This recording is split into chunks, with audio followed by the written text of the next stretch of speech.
بسم اللہ الرحمن الرحیم۔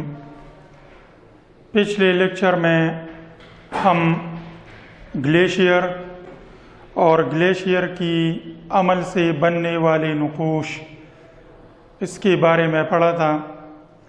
آج ہم پڑھیں گے کہ ہوا اور ہوا کے عمل کی وجہ سے بننے والے زمینی نقوش۔ آج ہمارا ٹاپک ہے کہ ہوا بحیثیت زمینی خدوخال تبدیل کرنے والا عامل۔ تو ہوا سطح زمین پر تبدیلی لانے والے عوامل میں سے ایک اہم عامل ہے۔ جس طرح دوسری عوامل تہنشینی، عمل انتقال اور عمل کٹاؤ کا کام کرتے تھے، اسی طرح ہوا بھی عمل کٹاؤ، عمل تہنشینی اور عمل انتقال بھی کرتا ہے۔ یہ بات رکھنی چاہیے کہ گلیشیئر زیادہ طور پر یہ پہاڑوں پہ ہوتے ہیں، تو گلیشیئر کی عمل کی وجہ سے جو زمینی نقوش بنتے ہیں وہ ہمیں ملیں گے پہاڑوں میں، اور ہوا کی وجہ سے یا ہوا کی عمل کی وجہ سے جو زمینی نقوش بنتے ہیں وہ ہمیں زیادہ تر ملیں گے صحرا میں، کیونکہ صحرا میں ہوا زیادہ اور تیز چلتی ہے، اور اس تیز چلنے کی عمل کی وجہ سے مختلف زمینی نقوش وجود میں آتے ہیں۔ رہائشی علاقوں میں یہ ہمیں نظر نہیں آئیں گے، کیونکہ یہاں جب ہوا چلتی ہے تو اس کو مزاحمت اور ریزسٹنس زیادہ ہوتی ہے، یعنی جب ہوا چلتی ہے تو کبھی ایک عمارت سے ٹکراتی ہے، کبھی ایک عمارت سے اور کبھی دوسری سے، تو ہوا کا جو دباؤ ہوتا ہے وہ کم ہو جاتا ہے۔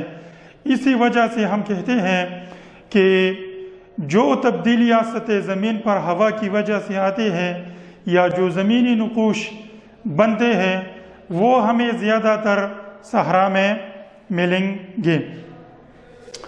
تو آج ہم پڑھیں گے کہ کٹاؤ کی عمل سے جو زمینی نقوش بنتے ہیں اور وہ چونکہ زیادہ تر صحرا میں بنتے ہیں تو وہ کون کون سے ہیں۔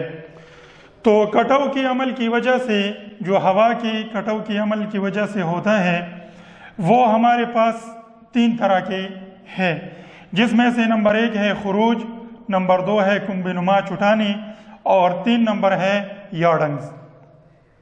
اب ہم ایک ایک کو پڑھیں گے کہ خروج کیا ہے، کنبنما چٹانی کیا ہے اور یارڈنگ کیا ہے۔ تو نمبر 1 ہمارے پاس ہے خروج۔ جب صحرا میں ہوا چلتی ہے تو صحرا میں 2 قسم کے مٹیریل ہوتے ہیں، ایک ہوتے ہیں سخت اور دوسرے ہوتے ہیں نرم۔ جب ہوا چلتی ہے تو یہ جو نرم مٹیریل ہے وہ ہوا اپنے ساتھ لے جاتی ہے، اور یہ جو سخت مٹیریل ہے وہ اپنی جگہ قائم رہتے ہیں۔ تو جو نرم مٹیریل ایک جگہ سے دوسری جگہ لے جاتے ہیں، تو جس جگہ سے یہ سافٹ اور یہ نرم مٹیریل یہ اڑا لیے جاتے ہیں، یہاں ایک نشیب وجود میں آتا ہے، یعنی ایک گڑھا سا پیدا ہو جاتا ہے، اور اس نشیب والی جگہ کو یا اس گڑی نما جگہ کو اس کو کہتے ہیں خروج۔ اور جیسا کہ ہم نے پہلے بتایا کہ یہ زیادہ تر ہمیں صحرا میں ملیں گے۔ تو صحرا میں جب سخت چٹانی یا مٹیریل اور نرم مٹیریل ایک جگہ ہوتے ہیں تو ہوا کی چلنے کی وجہ سے وہ سافٹ مٹیریل اور نرم چٹانی وہ اڑا لیے جاتے ہیں، اور جو سخت مٹیریل ہے وہ اپنی جگہ پر قائم رہتے ہیں۔ تو جس جگہ سے یہ جو سافٹ مٹیریل اڑا لیے جاتے ہیں اس میں ایک گڑھا سا بن جاتا ہے، ایک نشیب سا بن جاتا ہے، جس کو کہتے ہیں خروج۔ دوسرے نمبر جو ہمارے پاس ہے وہ ہے کمبی نما چٹانی۔ کمبی نما چٹانی کیا ہے؟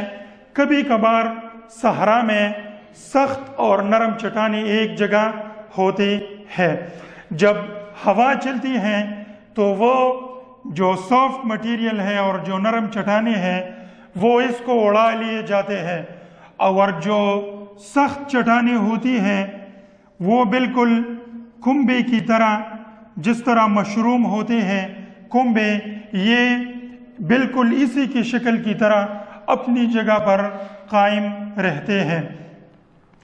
تو جو زمینی نقوش وجود میں آتے ہیں یہ بالکل کنبے کی طرح اور مشروم کی طرح ہوتے ہیں، جس کو کہتے ہیں کنبی نما چٹانی۔